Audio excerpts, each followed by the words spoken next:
یہ کہہ کے ورقہ نے عیب گنانا شروع کیے کہ یہ وہ ہے جس کا حسب بے مثال ہے، جس کا خاندان بہت طویل ہے، جس کی آنکھیں سرمے والی ہیں، جس کے اخلاق بہت جمیل ہیں، جس کی سخاوت ہر ایک کے لیے ہے، جس کی جود اور دوسروں پہ مہربانی عام ہے۔ خدیجہ طاہرہ کہتی ہیں کہ یہ سب تو آپ نے خوبیاں بتائی ہیں، میں تو کہہ رہی ہوں کہ عیب گنوائیے۔ کہا کہ ہاں، اس کے عیب بھی سنو۔ یہ وہ ہے کہ جس کا باطن اس کے ظاہر سے بہتر ہے، یہ وہ ہے کہ کائنات میں اس سے افضل کوئی نہیں ہے، یہ وہ ہے کہ جس کے خاندان کی مثال کوئی نہیں ہے، یہ وہ ہے کہ جس کی شخصیت کی نظیر کوئی نہیں ہے۔ خدیجہ طاہرہ گھبرا کے کہتی ہیں کہ یہ تو سب آپ نے فضائل گنوا دیے، ارے میں کہتی ہوں کوئی عیب بتائیے۔ کہا کہ ہاں، اب سنو، اس کے عیب بھی سنو۔ یہ وہ ہے کہ جس کا چہرہ چاند کی مانند ہے، یہ وہ ہے کہ جس کی پیشانی ستاروں سے زیادہ چمک رہی ہے، یہ وہ ہے کہ جس کی خوشبو مشک و عنبر سے زیادہ ہے، یہ وہ ہے کہ جس کا کلام شہد سے زیادہ شیریں ہے، یہ وہ ہے کہ جب چلتا ہے تو ایسا لگتا ہے کہ 14ویں کا چاند چل رہا ہے۔ جناب خدیجہ طاہرہ کہتی ہیں کہ یہ سب تو فضائل ہیں، میں کہہ رہی ہوں کہ عیب گنوائیے۔ ورقہ آخر تھک کے کہتے ہیں کہ خدیجہ، اس کا عیب کون گنوائے جس میں کوئی عیب ہی نہیں ہے، جو سر سے لے کر پیر تک فضائل کا مجسمہ ہے۔ جناب خدیجہ نے کہا کہ جب ایسی کیفیت ہے کہ آپ جیسا آدمی کہہ رہا ہے تو اب اس کے علاوہ کسی اور رشتے کا تصور ہی نہیں ہو سکتا۔ اب میں یہ چاہتی ہوں کہ آپ کسی طرح اس معاملے کو پائے تکمیل تک پہنچائیں۔ ورقہ ابن نوفل نے کہا کہ خدیجہ، یہ معاملہ ایسا ہے کہ میں اس میں یوں نہیں پڑوں گا، میری شرط ہے، مجھے بھی کچھ چاہیے۔ جناب خدیجہ کہتی ہیں کہ یہ آپ نے کیا بات کر دی، جو آپ چاہیں، جو چیز آپ طلب کریں آپ کے لیے ہے۔ دولت چاہیے، سواری چاہیے، جائیداد چاہیے، مکان چاہیے۔ ورقہ نے کہا کہ خدیجہ، تمہیں معلوم ہے کہ ان چیزوں کی مجھے کبھی بھی ضرورت نہیں تھی، میں تو کچھ اور چاہتا ہوں۔ جناب خدیجہ کہتی ہیں کہ بتائیے تو صحیح، آپ کا مطالبہ کیا ہے، میں آپ کا مطالبہ پورا کروں گی۔ ورقہ نے کہا کہ سنو خدیجہ، مجھے معلوم ہے کہ تمہارا شوہر قیامت کے دن سارے گناہ گاروں کی بخشش کروانے والا ہوگا، وہ روز حساب کا دن ہوگا، اس کا تصور کر کے آج بھی میرا جسم کانپ رہا ہے۔ بس ایک وعدہ کرو، میدان قیامت میں اپنے شوہر سے کہہ کر میری شفاعت کرواؤ گی۔ جناب خدیجہ نے کہا کہ چچا، میرا آپ سے روز قیامت بخشش کا وعدہ ہے۔ ورقہ نے کہا کہ اب بتاؤ، میں دل و جان سے تمہاری خدمت کرنے کو اور اس رشتے کو طے کرانے کو تیار ہوں، مسئلہ کیا ہے، پریشان کیوں ہو؟ خدیجہ طاہرہ نے کہا کہ مسئلہ یہ ہے کہ ایک طرف میرے چچا انکار کر چکے ہیں، دوسری جانب ابو طالب اس گھر کے دروازے سے واپس لوٹائے جا چکے ہیں، میری سمجھ میں نہیں آتا کہ میں کیا کروں۔ ورقہ نے کہا کہ ٹھہرو، اس مسئلے کو میں طے کرتا ہوں۔ ورقہ اپنی جگہ سے کھڑے ہوئے اور کہا کہ دونوں کو سمجھانا میرا کام ہے۔ سب سے پہلے وہ عمرو بن اسد کے پاس جاتے ہیں جو ان کے رشتے کے بھائی ہیں اور جناب خدیجہ کے سگے چچا ہیں۔ جا کے کہتے ہیں کہ اے عمرو، غضب کر دیا تو نے، حمزہ کی تلوار کو بھول گئے، خاندان بنی ہاشم کو اپنے دروازے سے ذلیل کر کے بھیج دیا۔ کیا تمہیں معلوم نہیں کہ خاندان بنو ہاشم اگر تلواریں نکال کر ہمارے خلاف آ جائے تو سارے مکے میں کوئی ہماری حمایت کرنے والا نہ ہوگا، سب بنی ہاشم کے پرچم تلے جمع ہو جائیں گے، ہمارے خاندان کے لیے زندہ رہنا محال ہو جائے گا، یہ ساری عزت دولت، یہ سارا اقتدار، یہ سب ختم ہو جائے گا، اور تم نے نتائج پر غور کیے بغیر ابو طالب جیسے مرد شریف اور حمزہ جیسے شیر نر کو اپنے دروازے سے واپس کر دیا ہے۔ یہ نہیں سوچا کہ اگر یہ لوگ ہمارے خلاف ہو گئے تو کیا ہوگا۔ عمرو بن اسد گھبرا گئے، کہا کہ ورقہ، ہوا کیا ہے؟ میں نے کسی کو ذلیل نہیں کیا، کسی کی توہین نہیں کی۔ کہا کہ خاندان بنو ہاشم ایک رشتہ لے کر یہاں آیا تھا، کون ہے جو بنی ہاشم کا رشتہ رد کرے، اور تم نے اسے رد کر دیا۔ عمرو ابن اسد کہتے ہیں کہ دیکھو، دو وجوہات تھیں، خاندان بنو ہاشم سے اگر کسی اور کا رشتہ آتا تو شاید میں رد نہ کرتا۔ خاندان بنو ہاشم اپنے خاندان کے ایک یتیم کا رشتہ لے کر آیا تھا، عبداللہ کے یتیم کا۔ یہ یتیم ہے جس کے پاس دنیاوی دولت نہیں ہے، اور ہم لوگ اس سے پہلے عتبہ، شیبہ اور ابو جہل جیسے بڑے بڑے سرداروں کے رشتے کو رد کر چکے ہیں خدیجہ کی وجہ سے۔ اب اگر ان کو اطلاع مل جائے کہ ہمارے رشتوں کو ٹھکرایا گیا تھا اور ایک یتیم کے رشتے کو قبول کیا گیا ہے تو سارا مکہ ہمارے خلاف ہو جائے گا۔ سب یہ سمجھیں گے کہ ہم نے ان کی توہین کی ہے۔ اتنے سارے لوگوں کا مقابلہ کون کرے؟ اور دوسری وجہ یہ ہے کہ اگر میں راضی بھی ہو جاتا تو میری بھتیجی خدیجہ کہاں ماننے والی ہے؟ اب عمرو ابن اسد کے ذہن میں تو وہ تصور نہیں ہے، نہ ان کو کوئی نبوت رسول کا علم ہے، نہ ان کو تورات و انجیل کی پیشین گوئیوں سے کوئی دلچسپی ہے۔ یہ تو ایک عام شخصیت سمجھ کے بات کر رہے ہیں کہ خدیجہ نے اتنے بڑے بڑے بادشاہوں کے رشتوں کو ٹھکرا دیا، مکے کے سرداروں کے رشتے کو ٹھکرا دیا، تو خدیجہ بھی کہاں تیار ہوتیں، بلکہ وہ مجھ ہی سے ناراض ہو جاتیں کہ میں نے چچا ہو کر ان کے حق کا خیال نہ کیا۔ ورقہ ابن نوفل کہتے ہیں کہ اے عمرو ابن اسد، یہ تمہیں کیا ہو گیا ہے؟ کیسی بات کر رہے ہو؟ جہاں تک اس بات کا تعلق ہے کہ اگر ہم نے عبداللہ کے یتیم سے رشتہ کر دیا تو سارا مکہ ہمارے خلاف ہوگا، یہ تم نے کیسے سوچ لیا؟ کیا تمہیں معلوم نہیں ہے کہ سارے مکے میں کوئی ایسا نہیں ہے کہ جو عبداللہ کے اس یتیم کا احترام نہ کرتا ہو اور اس کے مقام کو نہ جانتا ہو؟ سارا مکہ اسے صادق و امین کہتا ہے۔ ہاں، اگر کوئی اور رشتہ آئے تو یقیناً لوگ اعتراض کریں گے، مگر اس کے رشتے کا انتخاب کرو گے تو کسی کو اعتراض نہیں ہوگا، یہ میں ذمہ داری لیتا ہوں۔ اور جہاں تک خدیجہ کا معاملہ ہے تو اس سے پہلے تو ہر رشتہ خدیجہ تک پہنچایا گیا تو انہوں نے انکار کیا۔ اس دفعہ تم نے اس رشتے کو وہاں تک کیوں نہ پہنچایا؟ اپنی مرضی سے کیسے فیصلہ کر لیا؟ عمرو ابن اسد گھبرا کے کہتے ہیں، تو کیا تمہیں خدیجہ کی رائے معلوم ہو گئی؟ کہا کہ ہاں، خدیجہ دل و جان سے اس رشتے پر راضی اور خوش ہیں۔ عمرو ابن اسد نے سنا تو گھبرا گئے کہ اگر میری بھتیجی راضی ہو گئی تو اب تو یہ بات باہر نکل گئی تو میری توہین ہوگی۔ کیا کوئی ایسا طریقہ نہیں ہے کہ یہ معاملہ اس طرح سے طے پا جائے کہ میرا احترام بھی برقرار رہے اور بات بھی بن جائے؟ ورقہ نے کہا کہ ہاں، وعدہ کرو، اب اگر خاندان بنی ہاشم تمہارے پاس آ گیا تو تم پورے احترام کے ساتھ ان سے بات کرو گے۔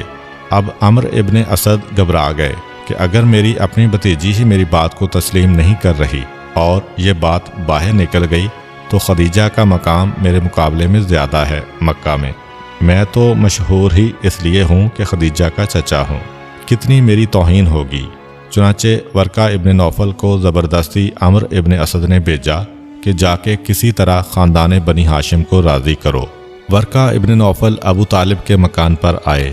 بنی ہاشم کے سارے بزرگ و جوان جمع ہیں اور بات یہ ہو رہی ہے کہ آج پہلی مرتبہ ہمارے خاندان کی تاریخ میں اس طرح سے ہمیں خالی ہاتھ پلٹایا گیا۔ جوان جوش میں ہیں، بزرگ غصے میں ہیں، مگر ابو طالب جو غالباً حقائق کو جانتے ہیں وہ خاموش ہیں، سر جھکا ہوا ہے۔ ورقہ ابن نوفل داخل ہوئے، دیکھا کہ اس وقت محفل کا انداز کچھ اور ہے، لیکن تورات و زبور کے عالم ہیں اور مکے کے انتہائی پڑھے لکھے انسان ہیں۔ چنانچہ بڑی حکمت عملی کے ساتھ ابو طالب سے جا کے گفتگو کی۔ معلوم تھا کہ جناب حمزہ سے گفتگو کرنے کا فائدہ نہیں، جناب عباس سے گفتگو کرنے کا فائدہ نہیں، یہ سب اس وقت جوش و جذبات میں ہیں، لیکن ابو طالب کے پاس گئے، ان سے جا کر بات کی اور اپنے بھائی کی جانب سے معذرت کی، جناب خدیجہ کی پریشانی ان کو بتائی، اپنے خاندان کی بدنامی کا تذکرہ کیا اور آخر میں اس مرحلے پہ لا کے بات کو ختم کیا کہ ابھی کسی کو پتہ ہی نہیں چلا ہے اور جو کچھ آپ کی توہین ہوئی ہے ہم معافی مانگتے ہیں اور اب آپ میرے ساتھ چلیے۔ حضرت ابو طالب کو راضی کیا، بس ابو طالب راضی ہو گئے تو اب حمزہ بھی نہیں بول سکتے، عباس بھی نہیں بول سکتے، سارا خاندان پیچھے پیچھے چل رہا ہے۔ عمرو ابن اسد نے بڑی عزت و احترام کے ساتھ استقبال کیا، معاملہ طے پا گیا، کہا کہ ہمیں یہ رشتہ قبول ہے اور اس کے بعد ایک تاریخ مقرر ہو گئی۔ یہ تاریخ کون سی تھی اس کے بارے میں کوئی مستند روایت نہیں ہے، بس اتنا پتہ چلا کہ بہت قریب کی تاریخ طے پا گئی کہ کم سے کم نکاح ابھی ہو جائے، اس لیے کہ عمرو ابن اسد نے ایک معذرت کی تھی کہ یہ خاندان کی ایسی عورت کی شادی ہے جو ملکۃ العرب کہلاتی ہے، ہمیں انتظام کرنے کے لیے وقت چاہیے، ہمیں اپنے پورے قبیلے کو بھی جمع کرنا ہے، ہماری عزت کا بھی معاملہ ہے۔ تو خاندان بنو ہاشم نے یہ تجویز رکھی کہ کم سے کم نکاح ابھی ہو جائے، رخصتی چاہے بعد میں ہو جائے۔ عمرو ابن اسد راضی ہو گئے اور آخر جو دن طے پایا تھا اس دن خاندان خدیجہ نے ایک چھوٹی سی تقریب کا اہتمام کیا تھا۔ سب لوگ تیار ہیں۔ اب تاریخ بتاتی ہے کہ اگر وقت نہیں ملا تھا تیاری کا، مگر جناب خدیجہ کو تو معلوم ہے کہ یہ وہ شادی ہو رہی ہے کہ جس کے لیے خدیجہ کافی عرصے سے بے چین تھیں۔ مختصر سے وقت میں بہترین انتظامات کر لیے گئے اور اب انتظار ہو رہا ہے کہ بنی ہاشم کا خاندان پیغمبر اسلام کے ساتھ آئے۔ اس عرصے میں مکہ کے دوسرے سردار آنے لگے جو بطور مہمان بلائے گئے تھے۔ عین اس وقت میسرہ نے دیکھا کہ ابو جہل داخل ہوا ہے، کیونکہ اسے بھی خاندان خدیجہ کی طرف سے دعوت دی گئی تھی۔ ابو جہل آیا تو صحیح، لیکن بالکل آخری وقت میں، اور جس وقت وہ محفل میں داخل ہوا تو دیکھا کہ ایک بہت بڑا خیمہ لگایا گیا ہے اور اس کے اندر شادی کی تقریب کا اہتمام کیا جا رہا ہے۔ مہمانوں کے لیے دونوں طرف اور سامنے کرسیاں رکھی ہیں اور بالکل سامنے کی جانب ایک بڑی سی کرسی رکھی ہے۔ ابو جہل اپنے مقام کو جو اسے مکے میں حاصل ہے ذہن میں لاتا ہے اور سوچتا ہے کہ یہ کرسی میرے لیے ہے، اس لیے وہ آگے بڑھا اور اس بڑی کرسی پہ بیٹھنا چاہتا ہے کہ میسرہ نے یہ منظر دیکھا، ڈانٹ کے روک دیا کہ اے ابو جہل، اپنے مقام کو پہچان، یہ تیرا مقام نہیں ہے، تجھے عام مہمانوں کے ساتھ بیٹھنا پڑے گا۔ ابو جہل شرمندگی کی حالت میں واپس آیا، ابھی کرسی پر بیٹھا تھا کہ یکا یک شور ہو گیا کہ بارات آ گئی ہے، اور سب نے یہ منظر دیکھا کہ حضرت ابو طالب کے پہلو بہ پہلو پیغمبر اسلام اس شام سے تشریف لا رہے ہیں کہ حضرت عبد المطلب کا پیرہن بدن کے اوپر ہے، ہاتھ میں عقیق سرخ کی انگوٹھی ہے، حضرت ابراہیم کا عصا ہاتھ میں ہے، پاؤں میں حضرت الیاس کی نالین ہے، اور اس طرح تبرکات انبیاء سے سج دھج کر اللہ کے رسول اس شان سے داخل ہوئے کہ ابو طالب ساتھ میں ہیں، جناب حمزہ تلوار لے کے آگے ہیں اور جناب عباس حفاظت کے لیے پیچھے ہیں۔ سارے جوانان بنی ہاشم اور بزرگان خاندان پیغمبر اسلام کو لے کے آ رہے ہیں۔ پوری شان کے ساتھ یہ بارات محفل میں داخل ہوئی، سب کے سب مہمان استقبال کے لیے کھڑے ہو گئے۔ ابو جہل ابھی آ کر بیٹھا ہی تھا کہ اس نے دیکھا کہ سب لوگ کھڑے ہو رہے ہیں، مگر جو اس کے دل میں تکبر اور غرور ہے اور پیغمبر اسلام کے ساتھ سفر شام میں ابو جہل کو جو اختلاف اور حسد ہوا تھا، اس کی وجہ سے وہ اپنی جگہ پر بیٹھا رہا۔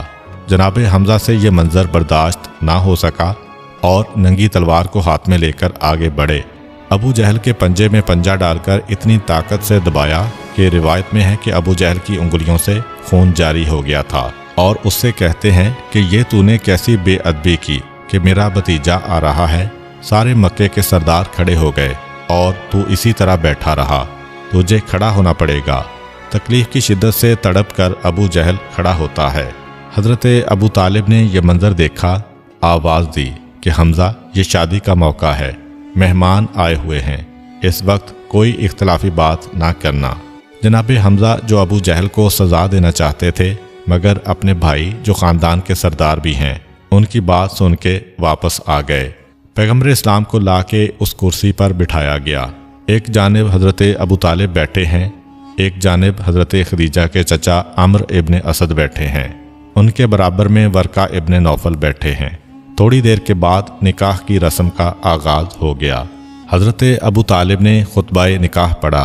اس خطبے میں پروردگار کی توحید کا ذکر ہے، انبیاء کی نبوتوں کا تذکرہ ہے، ابراہیم و اسماعیل کی فضیلت کا تذکرہ ہے، اور اس کے حوالے سے اپنے خاندان کی فضیلت بیان کرنے کے بعد پھر پیغمبر اسلام کا ذکر ہے کہ مکہ والو، تمہیں پتہ ہے کہ علم میں، فضل میں، شرافت میں، بلند ہمتی میں میرے بھتیجے جیسی مثال اس وقت پوری دنیا میں نہیں ہے۔ ہاں، جہاں تک مال کا سوال ہے تو یقیناً مال تو بہت کم ہے، لیکن تم اس بات کو بھی جانتے ہو کہ مال ایک ڈلتے ہوئے سائے اور اڑتے ہوئے پتے کی مانند ہے۔ مال کے ملنے سے نہ کسی کو فضیلت ملتی ہے اور نہ مال کے نہ ملنے سے کسی کی فضیلت کم ہوتی ہے۔ اور اس کے بعد اپنے خطبے کے اختتام میں اعلان کیا کہ میں اپنے بھتیجے کی جانب سے اس کا نکاح خدیجہ کے ساتھ کرتا ہوں۔ اور نکاح کے اس صیغے کے بعد آخری جملہ یہ کہا کہ میں خدا کی قسم کھا کر یہ کہتا ہوں کہ عنقریب میرے بھتیجے کو ایک بہت بڑی خوشخبری اور ایک بہت بڑی سعادت ملنے والی ہے۔ جناب ابو طالب کا کلام مکمل ہوا۔ اب اس کے بعد عمرو ابن اسد کے جو حضرت خدیجہ کے نمائندے ہیں انہیں جواب دینا ہے، لیکن ورقہ ابن نوفل نے بڑی تیزی کے ساتھ جواب دیا۔ پہلے اللہ کی تعریف بیان کی اور انبیاء کا تذکرہ کیا، پھر اپنے خطبے میں کہا کہ اے سردار قریش، کون ہے کہ جو آپ کے خاندان کی عظمت کو نہیں جانتا، اور ہمارے لیے بڑے فخر کا مقام ہے کہ آج ہم اپنے خاندان کے رشتے کو آپ سے جوڑ رہے ہیں، اور میں اپنی بھتیجی خدیجہ کا نکاح آپ کے بھتیجے سے کرتا ہوں۔ نکاح کا یہ جملہ ورقہ نے ختم کیا۔ اگرچہ یہ نکاح اعلان نبوت سے پہلے ہوا، مگر اس کے بارے میں پروردگار عالم کی یہی مرضی تھی کہ اس کا ایک ایک جز شریعت اسلامیہ کے مطابق ہو۔ چنانچہ ابو طالب کہتے ہیں کہ ورقہ، آپ نے جواب دیا، مگر ہماری خواہش ہے کہ خدیجہ کے چچا جو اس وقت خدیجہ کے نمائندے اور وکیل بھی ہیں وہ اس جملے کا جواب دیں۔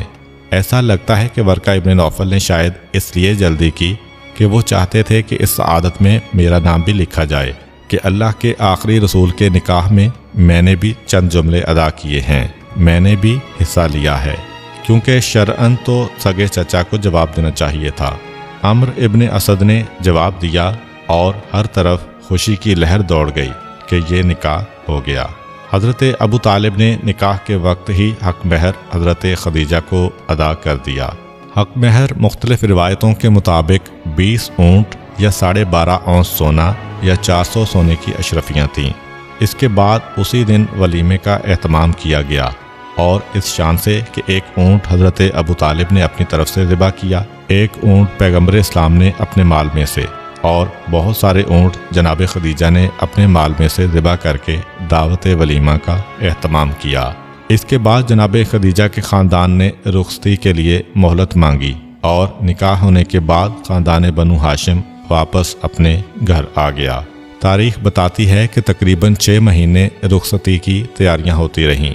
جناب خدیجہ نے رخصتی کے لیے شایان شان اہتمام کیا تھا۔ مقررہ تاریخ پر خاندان بنو ہاشم پھر ایک مرتبہ خاندان خدیجہ کے محلے کی طرف آتا ہے۔ شان و شوکت جو روایتوں میں لکھی ہے، انسان جب اس کو دیکھتا ہے تو دنگ رہ جاتا ہے کہ جناب خدیجہ نے کیا انتظامات کیے تھے، کس طرح سے مشک کا چھڑکاؤ کیا گیا تھا، کس طریقے سے سونے اور چاندی کے زیورات کنیزوں تک کو پہنائے گئے تھے۔ تاریخ بتاتی ہے کہ شادی کی تقریب میں جتنی کنیزوں نے حصہ لیا، ان کے سر کے ایک ایک بال میں موتیوں کو پرویا گیا تھا۔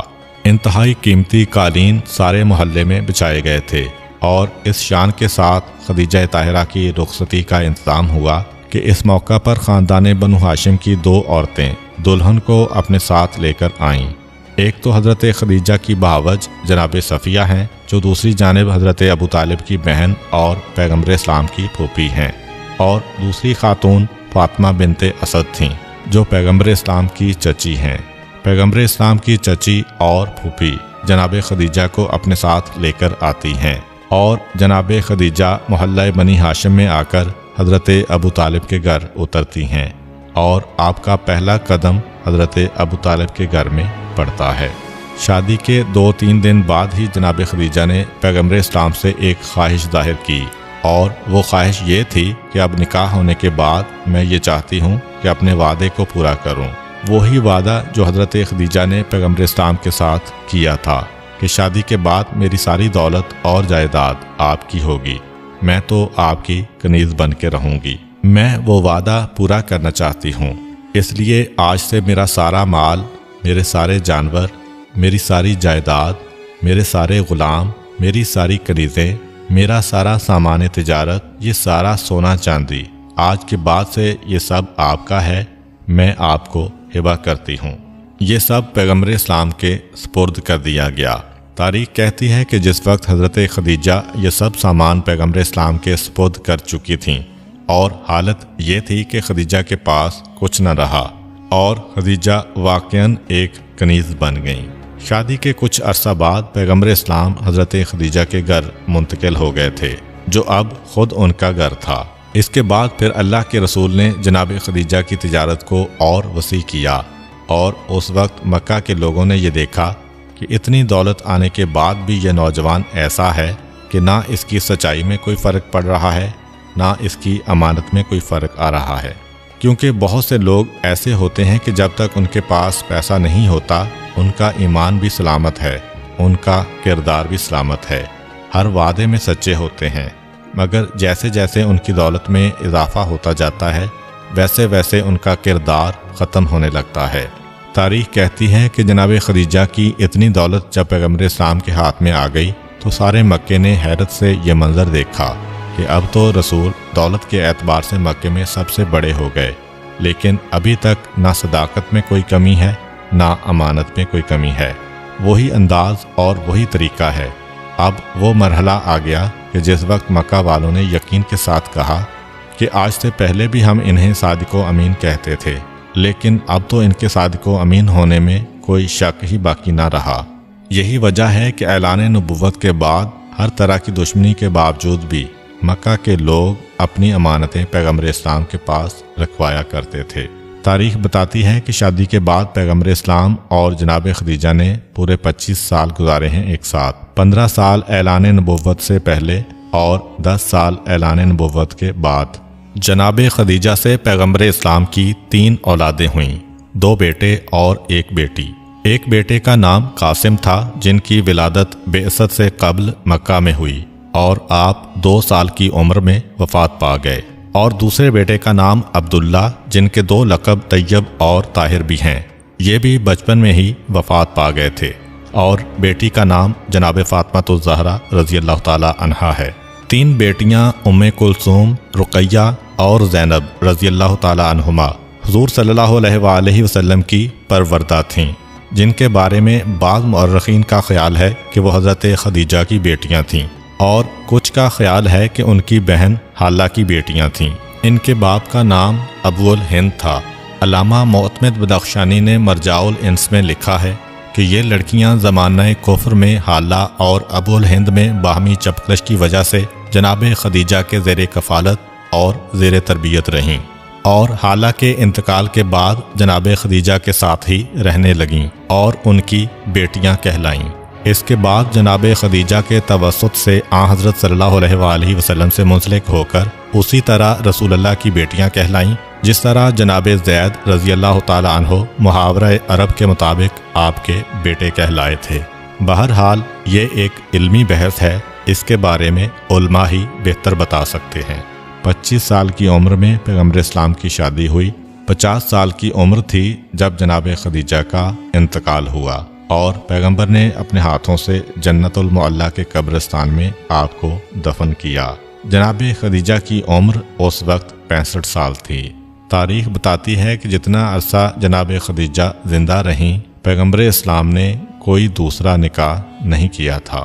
آخر میں صرف اتنا کہوں گا کہ لاکھوں سلام ہو اس ام المومنین کی عظمت پر کہ جو اتنی دولت کی مالکہ تھیں کہ ملکۃ العرب کہلاتی تھیں، لیکن پیغمبر اسلام سے شادی کے بعد ساری دولت ان کے سپرد کر دی اور اسلام پر خرچ کر دی، اور خود ان کی کنیز کی طرح زندگی گزاری۔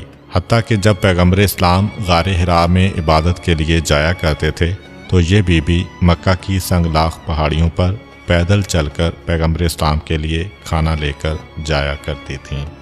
امید کرتا ہوں کہ آپ کو آج کی ویڈیو اچھی لگی ہوگی۔ اگر آپ کو ہماری ویڈیو اچھی لگی ہے تو ویڈیو کو لائک کریں، اور مزید اس طرح کی ویڈیوز دیکھنے کے لیے ہمارا چینل سبسکرائب کر لیں۔ ملتے ہیں نیکسٹ ویڈیو میں، اجازت دیجیے، اللہ حافظ۔